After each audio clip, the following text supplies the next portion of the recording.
बेंगलुरु के रामेश्वरम कैफे धमाके में एनआईए ने बुध को बेंगलुरु और शिमोगा जिले में छापामारी की है। जराये के मुताबिक एनआईए ने बेंगलुरु के 5 मुकामात पर छापामारी की।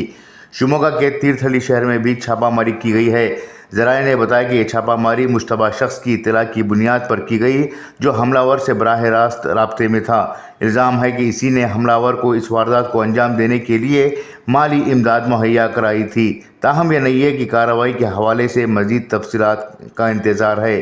क़ब्ल अज़ीम मंगल को एनआईए ने रामेश्वरम कैफे धमाके में मुलव्विस 2 मुश्तबा अफराद को हिरासत में लिया था। इब्तदाई तफ्तीश में सामने आया कि 2 मुश्तबा अफराद हमलावर से बराह रास्त राब्ते में थे। ज़राए के मुताबिक एनआईए ने इस छापामारी को एक मुश्तबा शख्स की मालूमात की बुनियाद पर अंजाम दी है।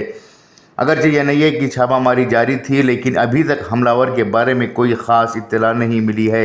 इससे पहले गुज़िश्ता 1 मार्च को ओहदेदारों ने सीसीटीवी फुटेज की बुनियाद पर हमलावर की ये तस्वीर की शनाख्त की थी। ज़राए ने बताया कि ओहदेदारों ने इस बात का खदशा ज़ाहिर किया है कि हमलावर तमिलनाडु से आया था। हमले को अंजाम देने से कबल 2 महीनों तक वो बेंगलुरु में था। हमलावर की टोपी से बाल भी बरामद हुए थे, जिसे इसने फेंक दिया था। ओहदेदारों ने इस बाल के नमूने को डीएनए जांच के लिए भेज दिया और उम्मीद ज़ाहिर की कि जल्द ही इस मामले में कामयाबी हाथ लग सकती है।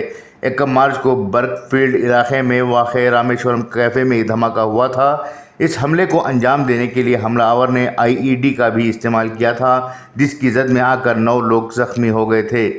ब्यूरो रिपोर्ट, इनकलाब न्यूज़, बेंगलुरु।